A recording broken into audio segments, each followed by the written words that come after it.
does fly, but this is a pretty way to tell the time. Yeah. Isn't it so fun? This might be, I don't like to play favorites with my DIYs, but this might be one of them. Yeah. And this is just a great simple way to decorate, honestly, for any holiday, but right now we're going, we're in spring transitioning to summer as well, and this is a perfect way to brighten up your house in a really fresh kind of way. Yeah. And so this is useful and inexpensive. And it's like a piece of art. It really is. And it sort of has that abstract look to it that I think is really fun. And then the touch of the butterflies that we have on there, just for the spring and the sort of play on words, you know, the time flies. Yeah, I don't want time to run out. So let's get started on this. What do we need for materials? Okay, so this is very simple. We have it all laid out here. So these are the wire frames. You get these at the craft supply store. These are examples of the different sizes you can use. And then moving on over here, this is a clock kit. How amazing is it that you can create something so big and wonderful from a simple clock kit? All you do is like put the little things together with a battery, and that is your clock. And so inexpensive. So inexpensive. And then all you do is go into the floral section of your craft supply store and get some greenery and some leaves, or I'm sorry, leaves too, but and some flowers, and then yes, and then the little butterflies that we have here. Aren't they so fun? You can go to the discount bin, and they have all of these because you're really going to pull them apart anyway. You're going to pull them apart anyways. Pulled apart. Exactly. Right. So what do we do?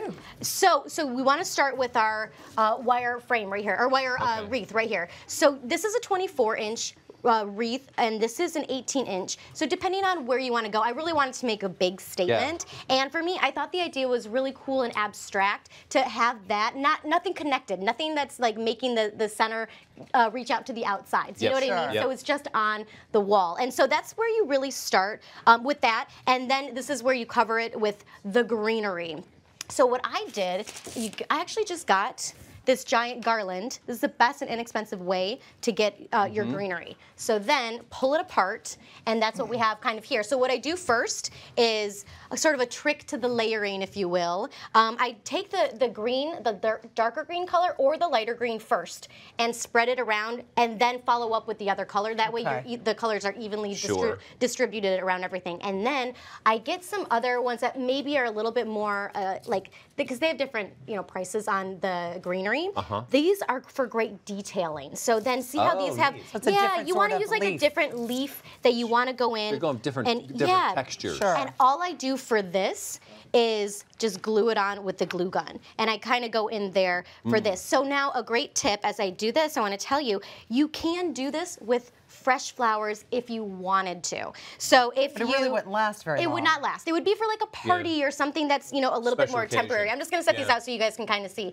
But what you would do in that situation is you would use some floral tape just to kind of like attach the flowers around.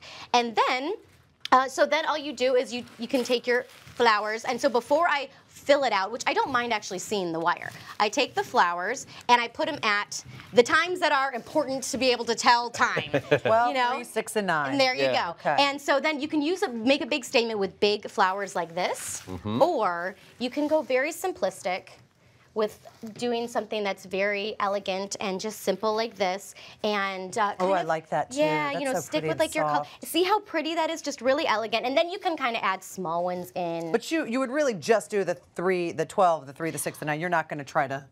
I think it looks better this way. You can use your creative judgment, but I think so. As I'm doing this, sorry, just mind.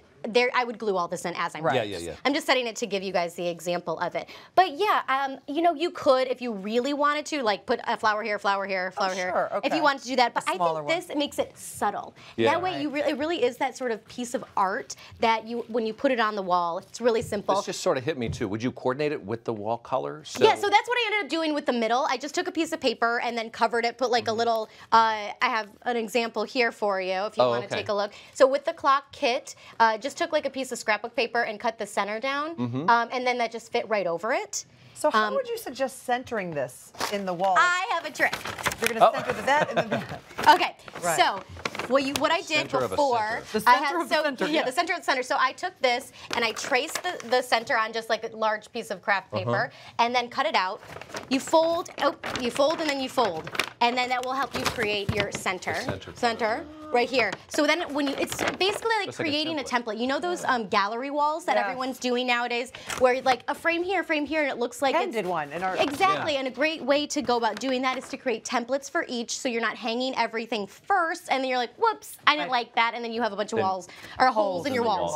Walls and walls and holes too. You know, words are hard. Anyways, so you put it up, and then you can see that would be your center. Make a push like a pencil or something through that, and mark at the top, and then you have your two ways to just put it on the wall, and then you're all set. And you can use for these the actual clock. There's a clock kit that you can get online. It just has a hole in the back that you can use a nail, and it's a really if you were worried about it moving, you could put some like wall putty on there or something like that. Sure. The hands of the clock are just construction paper? Just pieces of scrapbook paper. Yep, just to make it, to add like another cool element to the, basically coordinating the colors together and things like that. So it really is a piece of artwork. And you could do anything with this. Yes. I mean, you could spray paint this silver or gold and put like pearls or old brooches or something like broken jewelry. And make it themable for whatever holiday you're doing. If it's like fall harvest and you have a bunch of leaves and everything like that. It's really pine cones. Pine cones. You know or Christmas. I don't mean to. We don't do enough of that around here. I don't mean to choose favorites either. Oh, thank you. This is my favorite one. Oh, thank you. I will say, I'm looking at it from here, and you can see time flies. I didn't know. Oh, Butter, our butterflies.